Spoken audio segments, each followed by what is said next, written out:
अस्सलाम वालेकुम, welcome back students. आज जो है हमारा जो टॉपिक है वो है टेस्ट डेटा का। ठीक है, इसके लिए जो है ना आपको ये लेक्चर समझने के लिए आपको पिछला जो एल्गोरिदम और का जो टॉपिक जो हम डिटेल में पढ़ कर आए, एल्गोरिदम होते क्या हैं, उनका डिफरेंस, ये सारा कुछ आपको पता होना चाहिए। अगर आपने नहीं वो लेक्चर सुने हुए तो पहले जाके उन लेक्चर्स को सुने, उसके बाद आके ये वाला लेक्चर अटेंड करें। ठीक है, जब तक आपने पिछला लेक्चर्स नहीं सुने होंगे ये वाला लेक्चर आपको समझ नहीं आएगा। अच्छा जी, अब आ गया टेस्ट डेटा की बारी।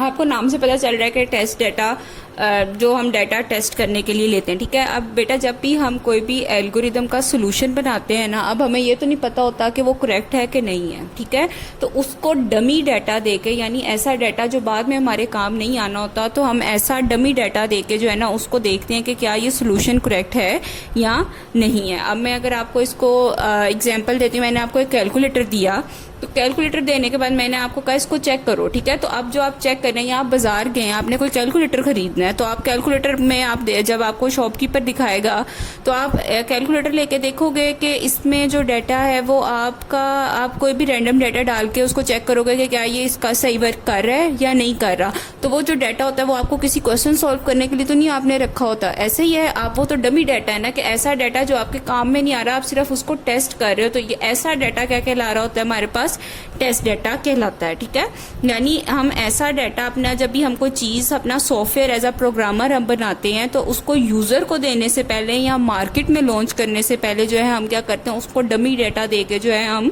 टेस्ट करते हैं। ठीक है, after solving a problem we need to test whether the solution is correct or not, and for testing we need test data। ठीक है, तो वो कह रहे हैं कि प्रॉब्लम को सॉल्व करने के बाद हमने ये देखना होता है कि जो सोल्यूशन है वो हमारा सही है भी या नहीं, हमारी रिक्वायरमेंट के मुताबिक काम करेगा भी या नहीं।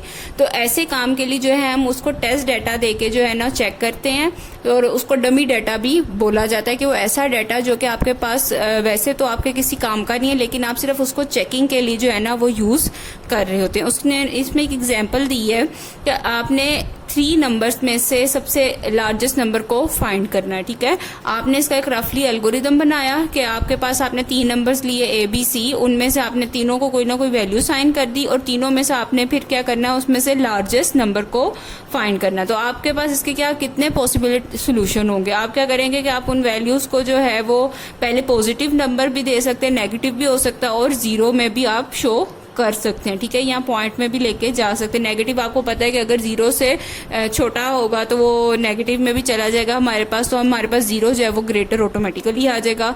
इस तरह से आप डिफरेंट टेस्ट डाटा देके आप क्या करते हैं, उसको टेस्ट करते हैं कि वेदर आपका सोल्यूशन करेक्ट है या नहीं है। यही एग्जाम्पल उन्होंने आपके सामने जिस वक्त पेज है उसमें शो कराई हुई है, कि आप कोई भी रैंडम नंबर देके उसमें से देख लेंगे कि आपके पास जो सा भी है वो इनमें से लार्जेस्ट नंबर कौन सा। जिस तरह ये फर्स्ट वाली अगर आप देखें तो उसमें उन्होंने फर्स्ट नंबर n0 था, n को उन्होंने 5 दिया हुआ है, n1 को उन्होंने 15 वैल्यू असाइन की हुई है, और n2 को 3 असाइन की हुई है। तो इसमें आपको तीनों में देख के आपको पता चल रहा है कि लार्जेस्ट नंबर कौन सा आपके पास n1 है। तो इसका एल्गोरिदम है, ये हम अभी आगे एग्जांपल करेंगे, हम देखेंगे कि किस तरह से हम एल्गोरिदम इसका बनाते हैं, तो फिर आपको ये पता चल जाएगा। वैसे आपको ये तो पता है कि लार्जेस्ट नंबर आपने किस तरह से फाइंड करना होता है। ठीक है, तो अब जो है हम आगे, ये था आपके पास टेस्ट डेटा के। टेस्ट डेटा जो है ना वो बहुत ज़रूरी है आपके पास, तो आपने इसको अच्छी तरह से लर्न कर लेना। ठीक है, डमी डाटा होता है हमारे पास।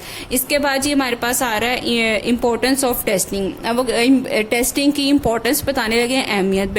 अगर तो बेटा जिस तरह आप कोई भी नया काम अगर फर्स्ट टाइम करते हैं, तो जिस तरह अगर गर्ल्स हैं तो गर्ल्स कोई भी चीज़ फर्स्ट टाइम कुक करेंगी, कोई भी चीज़ बनाएंगी, तो वो पहले उसको खुद टेस्ट करेंगी और उसके बाद जो है वो फैमिली को टेस्ट कराएंगी। तो इससे क्या होगा कि खुद टेस्ट करने से उनको पता चल जाएगा कि इसमें अगर कोई कमी है तो उनको पता चल जाएगी, और फैमिली के सामने उनकी इंसल्ट भी नहीं होगी। या अगर बॉयज़ हैं तो वो अगर अपना कोई फॉर एग्जाम्पल बाइक खुद से ठीक करते हैं, मैकेनिक से ठीक नहीं कराते, तो वो क्या करेंगे, उसको एक दफ़ा चला के देखेंगे, रन करके देखेंगे किसी एम्प्टी रोड पे या एम्प्टी जगह पे, या किसी तरह से उसको टेस्ट करेंगे रेस देके या किसी तरह से भी। ठीक है, तो ये जो चीज़ हो जाती है ना, ये आपके पास आ जाती है कि टेस्टिंग बहुत ज़रूरी है। कि अगर आप लोगों ने टेस्टिंग किए बगैर ही, आप एक कंपनी है उसने एक सॉफ्टवेयर डिज़ाइन किया है, ठीक है, एक सॉफ्टवेयर डेवलप किया है, वो उस पर टेस्ट डाटा अप्लाई किए बगैर ही, मतलब डमी डाटा लगाए बगैर ही कि ये देखे बगैर ही कि ये सही तरह से काम कर भी रहा है, इसकी वर्किंग सही चल भी रही है या नहीं चल रही है, वो आगे यूज़र को दे देता है और यूज़र उसमें से गलतियाँ निकाल ले, तो ये एक इंसल्टिंग फील है उस कंपनी के लिए भी कि उस कंपनी का नाम भी मार्केट में ख़राब होगा कि ये इनका काम एक्यूरेट नहीं होता। दूसरी बात, इसमें आपका पैसा और टाइम दोनों ही ज़ाया होता है, इसलिए पहले टेस्टिंग कर लेना ज़रूरी होता है। बाद में सोल्यूशन में आपके पास फिर एरर्स कम आते हैं जब आप उस पर को खुद से कंपाइल करते हैं या उस पर वर्किंग कर रहे होते हैं। तो यही है इंपॉर्टेंस ऑफ टेस्टिंग कि ये इंपॉर्टेंट है कि आपके पास एरर्स और डिफेक्ट्स यानी जो भी चीज़ें होती हैं वो पहले ही पॉइंट आउट हो जाएं। It helps in improving a solution, और ये आपको अपने सोल्यूशन को इम्प्रूव करने में कोशिश कर रहा होता है। It once solve a problem and someone else use the solution for commercial purpose, then the commercial activities depend upon the correctness of that solution. तो वो ये कह रहे हैं कि अगर एक बंदा जो है वो इसको टेस्ट पहले से ही कर ले अच्छी तरह से, कमर्शियल पर्पस के लिए अगर यूज़ होना है, तो उसमें यह है कि उसकी करेक्टनेस अगर अच्छी होगी तो आपका सॉफ्टवेयर भी ज़्यादा से ज़्यादा अच्छा चलेगा, आपकी कंपनी की भी तारीफ होगी और आपका जो टाइम और आपने जो पैसे इस पर लगाए होते हैं वो भी आपको काम आ जाएंगे। सबसे पहले उन्होंने एग्जाम्पल दिया, आपके पास आपकी बुक में है, if we develop a solution for finance management and some banks start using it,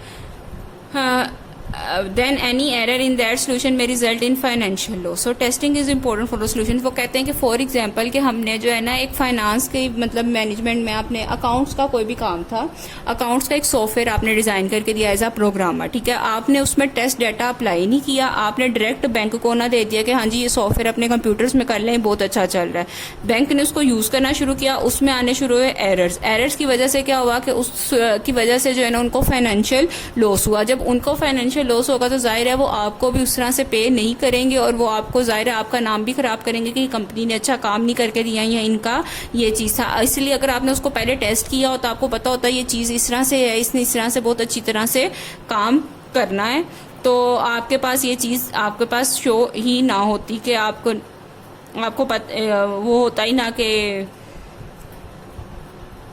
इसमें कोई एरर ही आपके जो आपका यूज़र है उसको कोई एरर ही ना मिल रहा होता, ठीक है। इसके बाद एग्जाम्पल 2 उन्होंने आपको दी हुई है कि एक कार जब भी हम बनाते हैं तो उसको जब हमने डिलीवर करना होता है कस्टमर को, तो जाहिर सी बात है जिस कंपनी ने कार बनाई है वो उसको पहले उस पर टेस्टिंग करेगा, उसको लॉन्च करने से पहले उसको अच्छी तरह से देखेगा, उसकी स्पीड, उसका इंजन की हर चीज़ जो है वो टेस्ट क्लियर वर्किंग कर रही है, उसमें कोई भी रोबोट ड्राइवर यानी ऐसा डमी ड्राइवर बिठा के वो कार को चला के देखते हैं कि whether car is working properly और नॉट।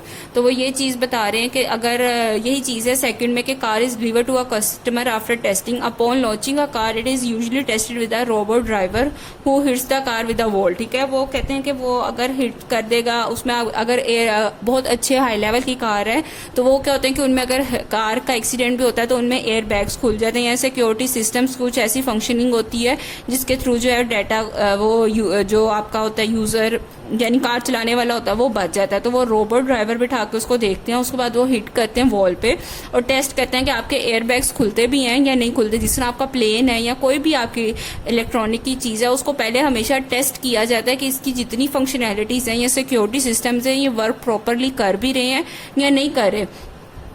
अगर तो वो नहीं करे तो वो फिर क्या करेगा कि वो कार डिज़ाइनर को सजेस्ट करेगा कि इसमें ये सिक्योरिटी इश्यूज लेकर आएँ, और जब वो सिक्योरिटी इश्यूज आ जाएंगे और डैमेज कम से कम होगा आपके पास तो वो जब यूज़र उसको यूज़ करेगा तो उसकी रेटिंग उतनी अच्छी जाएगी, यूज़र उतना उसको पसंद करेगा, उतना कंपनी का नाम जो है ना ऊपर जाएगा। तो इससे टेस्टिंग से क्या हो जाएगा कि कार जो है वो आपकी सेफ हो जाएगी और आपकी क्वालिटी भी इम्प्रूव हो जाएगी। इस वजह से जो टेस्टिंग है वो बहुत इंपॉर्टेंट है आपके पास, उसके बगैर जो है आप आगे डाटा डिलीवर करेंगे या अपना आप आगे प्रोडक्ट डिलीवर करेंगे तो वो इतना इफेक्टिव नहीं होगा as compare to tested product जो आपका टेस्टिंग के बाद आपने डिलीवर किया होता है। उसके बाद जी बेटा ये आपको एक डू यू नो नज़र आ रहा होगा स्क्रीन में, ये वो कह रहे हैं कि एक स्पेस शेल्टर चैलेंज था जिसका नाम था STS-51L स्पेस फ्लाइट थी।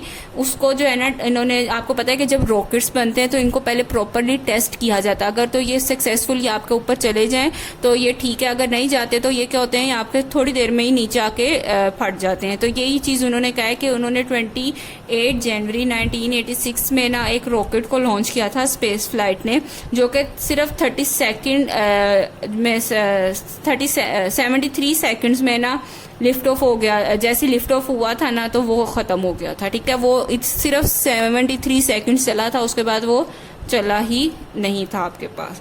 तो ये एक MCQs तो वैसे इतना इम्पोर्टेंट नहीं है, क्योंकि इसमें सिर्फ एक इन्फॉर्मेशन आपको दी हुई है।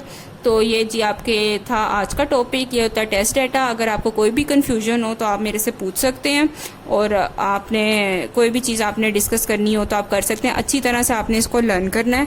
लर्न करने के बाद आपने लिखना लाजमी है, और फिर आपको ये अच्छी तरह से याद हो जाएगा। और कोई भी कन्फ्यूजन हो तो आप मेरे से feel free to ask. Okay, अल्लाह हाफिज़।